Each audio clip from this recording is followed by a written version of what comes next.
আজকে বানাবো একদম ঘরে থাকা কিছু উপকরণ দিয়ে এক তরকা, একদম রেস্টুরেন্ট স্টাইলে, খুব অল্প উপকরণে এবং অল্প সময়ে এই তরকা বানিয়েছি। গরম রুটির সাথে রাত্রের ডিনার কিন্তু জমে যাবে এই ঠান্ডায়।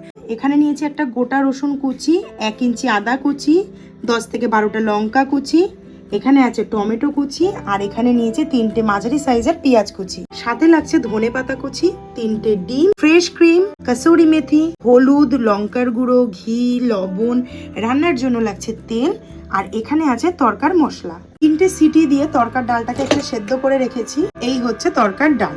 রান্নার সময় সমস্ত মশলার এবং ডালের পরিমাপ আমি তোমাদের জানিয়ে দিচ্ছি। শুকনো কড়াইয়ের মধ্যে 2 চামচ কাসুরি মেথিকে খুব ভালো করে ভেজে নেব।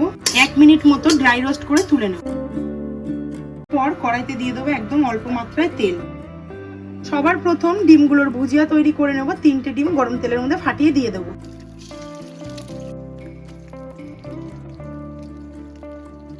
এখানে নিয়েছি 1/4 টিস্পুন লবণ, দিয়ে দেবো ডিমের উপর।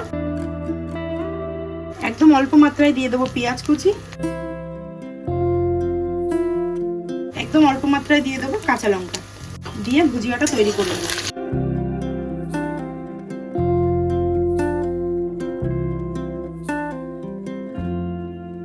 ভুজিয়াটা এখানে কমপ্লিট হয়ে গেছে, এবার নামিয়ে নেব।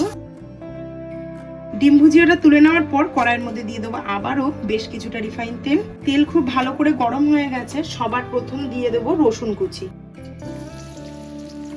একই সাথে দিয়ে দেবো আদা কুচি, জাস্ট হালকা করে একটু ফ্রাই করে নেব। এরপর দিয়ে দেবো পেঁয়াজ কুচি, একই সাথে দিয়ে দেবো কাঁচা লঙ্কা কুচি এবং টমেটো কুচি। খুব ভালো করে একসাথে ভেজে নেব।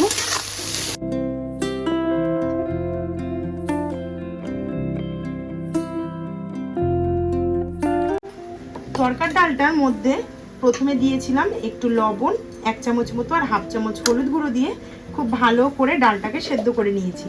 এবার একটা ডালের কাটার সাহায্যে ডালটাকে একটু একটু করে এরকম চেপে চেপে আধ ভাঙা করে নেব। তাতে একটু গামাখা হয়ে আসবে, আর খেতে কিন্তু অসাধারণ লাগবে এই তরকার ডাল।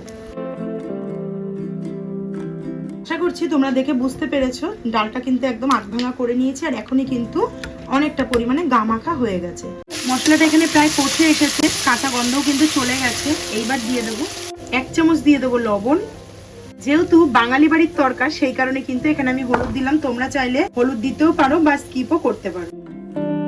আর তরকা কিন্তু একটু ঝাল ঝাল খেতেই বেশি ভালো লাগে, তার জন্য দিয়ে দেবো ছোট চামচে 2 চামচ লঙ্কার গুঁড়ো। সমস্ত মশলা এবার কষে নেব।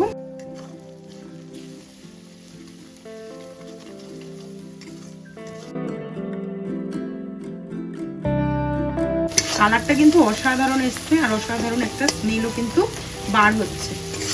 খুব ভালো করে মিডিয়াম ফ্লেমে 3 থেকে 3.5 মিনিট এই মশলাকে কষে নিতে হবে। মশলা খুব সুন্দরভাবে কষা হয়ে গেছে, মশলা থেকে তেলও ছেড়ে দিয়েছে। এই পর্যায়ে দিয়ে দেবো ভেজে রাখা ডিম ভুজিয়া।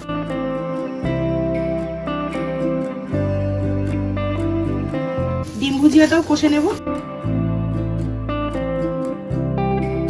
ভুজিয়ার সাথে মশলাও খুব ভালোভাবে কষানো হয়ে গেছে। এইবার দিয়ে দেবো সেদ্ধ করে রাখা তরকার ডাল। তরকার ডালের সাথে এবার মশলাটাকে হাই ফ্লেমে খুব ভালো করে কষে নেব। কি সুন্দর কালার এসেছে, তোমরা আশা করি দেখেই বুঝতে পারছো।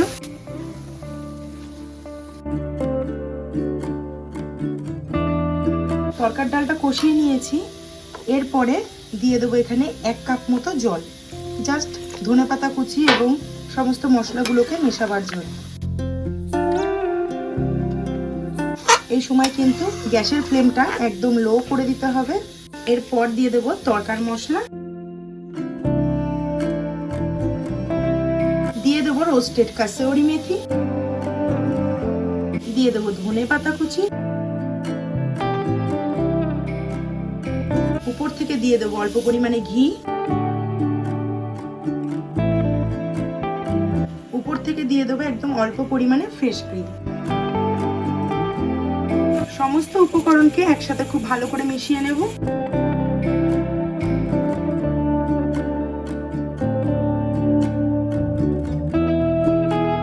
ব্যাস, রেস্টুরেন্ট স্টাইল তরকা কিন্তু একদম রেডি হয়ে গেছে। অবশ্যই বাড়িতে একবার ট্রাই করো, আশা করছি ভীষণই ভালো লাগবে। ব্যাস, আর ঘন করবো না, যেহেতু ঠান্ডা হলে কিন্তু ঘন হয়েই যাবে, ওই কারণে এবার আমি সার্ভ করে দেবো। চলো তোমাদেরকে একটু সার্ভ করে দেখাই। এইবার আমি তরকাটা সার্ভ করে দিচ্ছি। দেখো কত সুন্দর, কত ঘনত্ব হয়েছে। আর যেই পাত্রে রাখছি, ডিম ভুজিয়া করে আমি এই পাত্রেই রেখেছিলাম বলে একটু ডিমের কুচি লেগে রয়েছে। কালারটা জাস্ট দেখো কত সুন্দর এসেছে। তো রেস্টুরেন্ট স্টাইল তরকা খুবই সহজে তোমাদেরকে বাড়িতে বানিয়ে আমি দেখালাম। আশা করছি তোমাদের ভীষণই ভালো লেগেছে। তো অবশ্যই একটিবার হলেও বাড়িতে ট্রাই করো, খুব ভালো লাগবে। আজকে এই ঘরোয়া স্টাইলে এক তরকা রেসিপি তোমাদের কেমন লাগলো অবশ্যই জানিও। আর আমার এই রেসিপি দেখে বাড়িতে যদি তৈরি করে থাকো তাহলে কিন্তু কমেন্ট সেকশনে জানাতে ভুলো না আমার এই রেসিপিটা তোমাদের কেমন লাগলো। আজকের ভিডিওটা যদি তোমাদের ভালো লেগে থাকে অবশ্যই একটি করে লাইক, কমেন্ট, শেয়ার করে দিও। চ্যানেলটিকে সাবস্ক্রাইব করে নিও, পাশে থাকা বেল আইকন প্রেস করে দিও, যাতে আমি কোনো ভিডিও ছাড়লে সবার প্রথম নোটিফিকেশন তোমাদের কাছে পৌঁছে যায়। তো আজকের মতো ভিডিওটা এখানেই শেষ করছি। সবাই সুস্থ থেকো, ভালো থেকো। দেখা হচ্ছে খুব শিগগিরই নতুন একটি ভিডিওর সাথে।